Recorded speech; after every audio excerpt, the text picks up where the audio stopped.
Marjorie Greene has been causing a lot of controversy, a lot of calls for her to resign or potentially be expelled.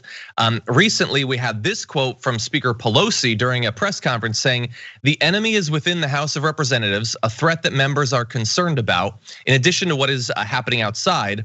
Asked by a reporter to clarify who the enemy was, Pelosi said she was talking about members of Congress who want to bring guns on the floor and have threatened violence on other members of Congress. So that's not specific, unfortunately, because you'd imagine something like that could only apply to one person, but there's a little bit of Lauren Boebert in there as well. But part of it, in terms of threatening violence on other members of Congress, could certainly include Marjorie Greene.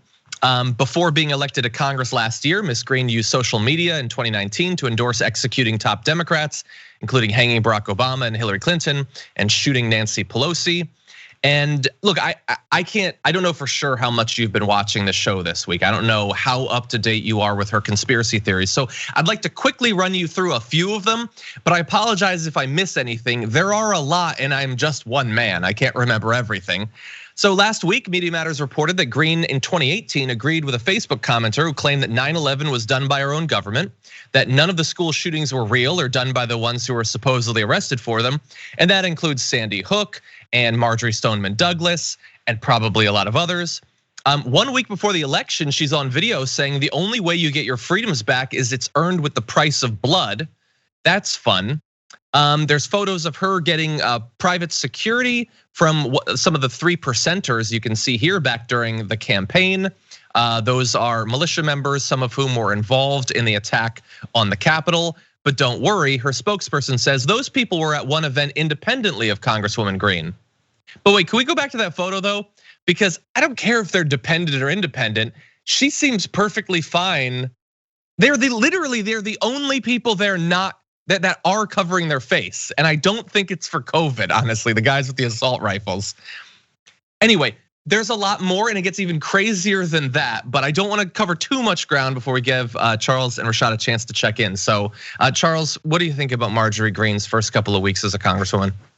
I think that for a number of Americans, there was this question after the election as to whether Donald Trump's tenure in office had left a stain on American politics that would remain.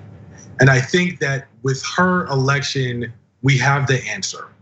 I think that in a lot of ways, the remnants of the past 4 years are not going to go away anytime soon.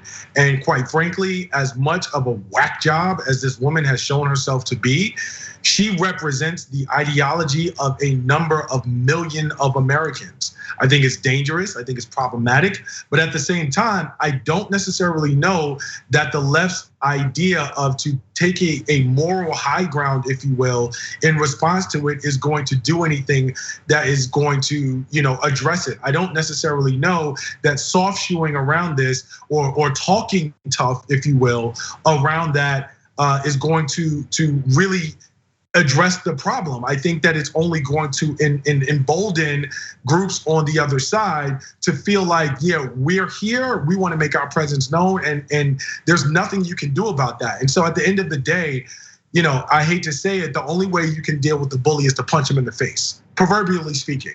And so whether that's removal from Congress, whether that's looking to address this person with censure or some other capacity, that is something that you all need to, that the left needs to really look at. If they're going to really have this conversation about expulsion, which is not at all an easy thing, and I will acknowledge that, they need to really be serious about that. Because if not, you're only going to get your skirt pulled up, proverbially speaking, because she has no intention of stopping, and her supporters don't want her to stop. They put her there for this reason.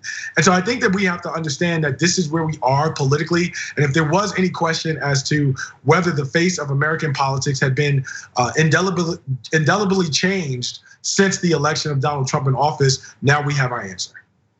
Rashad, let me throw this to you though, but I also want you to answer. So expulsion requires 2/3 of the House. Do you think that would require at least some chunk of Republicans? Do you think that we could scrape together, I don't know the math, let's say 40, 50 Republicans? Is that a possibility? Well, let me tell you this, I think so, and here's why.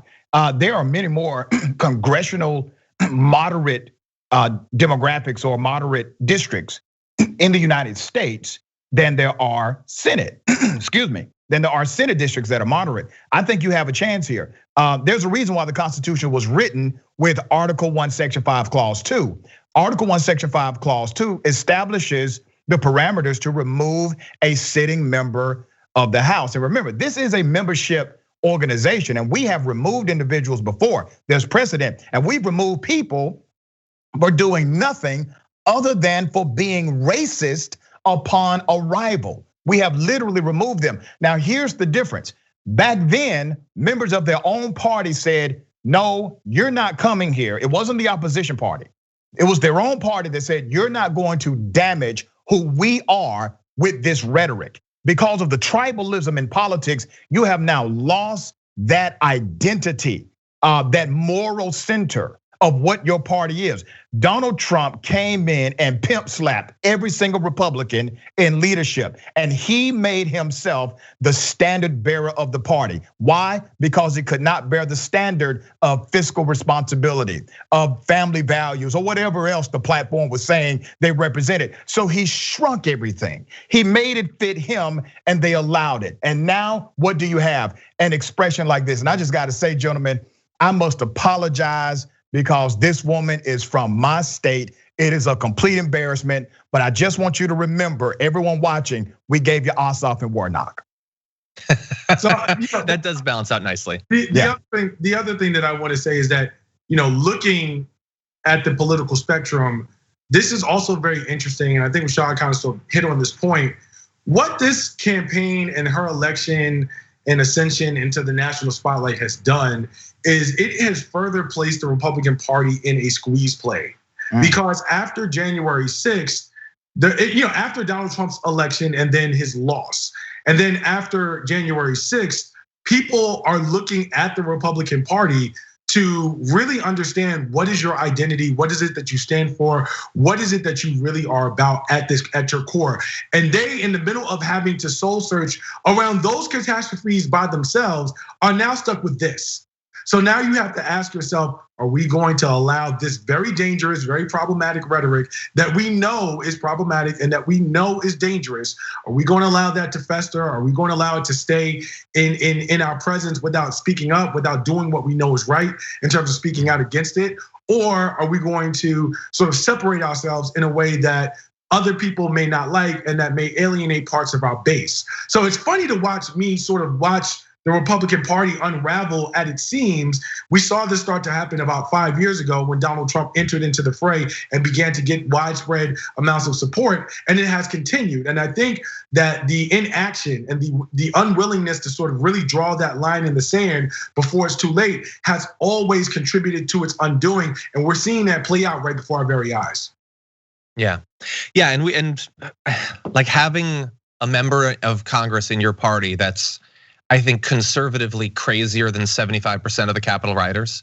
Like people who are wearing chainmail and horns, like probably have a better grasp on reality than one of the Congress people who was rushed to safety there. And for all of the crazy things that she believes, and we're gonna go to some more in just a sec, let's all remember that she agreed with the idea that Nancy Pelosi should be shot in the head, Barack Obama should be hung. If you can call for the murder of your political opponents, and you don't get removed for that, I don't know what even in theory could get you removed at that point. Steve King, it took forever for Steve King to sort of kind of be pushed out. She's doing objectively worse stuff than Steve King is. And so far, like maybe in a week, she'll get a talking to from Kevin McCarthy, and that's about it. Thanks for watching The Young Turks, really appreciate it. Another way to show support is through YouTube memberships. You'll get to interact with us more. There's live chat emojis, badges. You've got emojis of me, Anna, John, JR. So those are super fun. But you also get playback of our exclusive member only shows and specials right after they air. So all of that, all you gotta do is click that join button right underneath the video. Thank you.